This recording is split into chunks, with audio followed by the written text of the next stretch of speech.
जय श्री राधे। रामधारी गुप्ता, खंड 2, प्रतिलेखन संख्या 95, गति 80 शब्द प्रति मिनट। प्रारंभ करें। सभापति जी, जब से इस विश्वविद्यालय ने अपना नया रूप धारण किया है, तब से यह पहला अवसर है कि मैं इसके आचार्यों और स्नातकों से अपनी कुछ बात कहने के लिए यहाँ आया हूँ। विराम। भारत में जिन विश्वविद्यालयों को इस दृष्टि से कि उनकी स्थापना को अभी पूरे 50 वर्ष भी नहीं हुए हैं, नया कहा जा सकता है, उनमें वाराणसी विश्वविद्यालय को छोड़कर संभवतः यही विश्वविद्यालय सबसे पुराना है। विराम। किंतु अभी कुछ ही दिन पहले इसने अपना वर्तमान रूप ग्रहण किया है। विराम। इस दृष्टि से यह इन सब नवीन विश्वविद्यालयों में नवीनतम विश्वविद्यालय माना जा सकता है। विराम। अभी इसकी परंपराओं की श्रृंखलाएं इतनी कठोर नहीं हो गई हैं कि यह नए पथ पर सरलता से अग्रसर हो सके। विराम।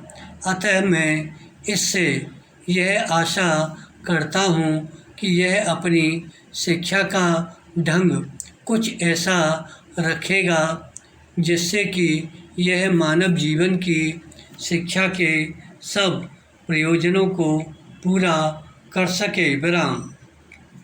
मैं यह कई अवसरों पर और कई स्थानों पर कह चुका हूँ कि हमारी वर्तमान शिक्षा प्रणाली, चाहे वह प्राथमिक विद्यालयों की, माध्यमिक विद्यालयों की अथवा विश्वविद्यालयों की हो, उपरोक्त उद्देश्यों को पूरा करती प्रतीत नहीं होती। विराम। कम से कम यह बात तो है ही कि यह ऐसी नहीं है कि शिक्षा के उद्देश्यों को संतुलित रीति से पूरा कर सके। विराम। आपकी अनुमति से इस संबंध में मैं आपसे कुछ शब्द कहना चाहता हूँ। विराम। पैरा।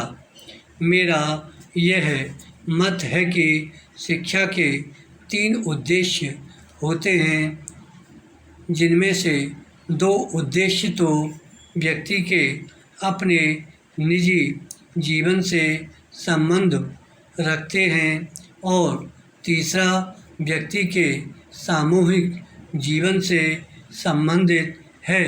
विराम।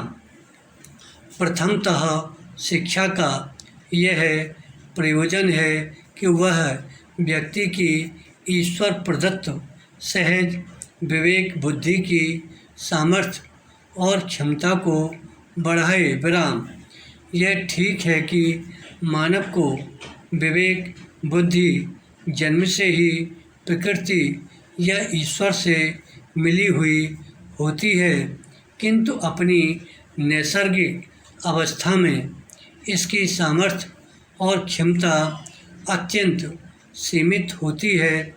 यदि कोई व्यक्ति केवल उसी के सहारे छोड़ दिया जाए तो अपनी देश काल की सीमाओं के कारण वह उससे न तो अपना ही कोई लाभ उठा सकेगा और न अपने अन्य भाइयों का कोई भला कर सकेगा।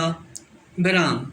किंतु यदि उसकी विवेक बुद्धि को पिछली पीढ़ियों की संचित अनुभूति से संपन्न कर दिया जाता है तो उसकी शक्ति और क्षमता बहुत अधिक बढ़ जाती है, क्योंकि उस अवस्था में उसे अपने और बाह्य चराचर जगत के बारे में ऐसी अनेक उपयोगी और आवश्यक बातें ज्ञात हो जाती हैं जिन्हें वह केवल अपने विवेक या विचार शक्ति से नहीं जान सकता था। विराम।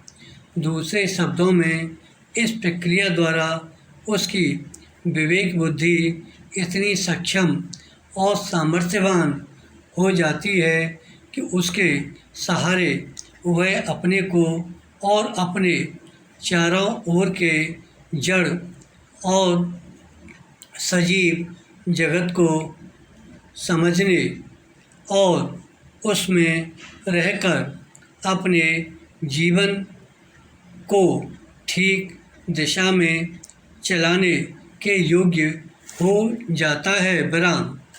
बुद्धि एवं विचार शक्ति को और अधिक सामर्थ्यवान बनाने की प्रक्रिया को ही शिक्षा कहा जाता है। धन्यवाद।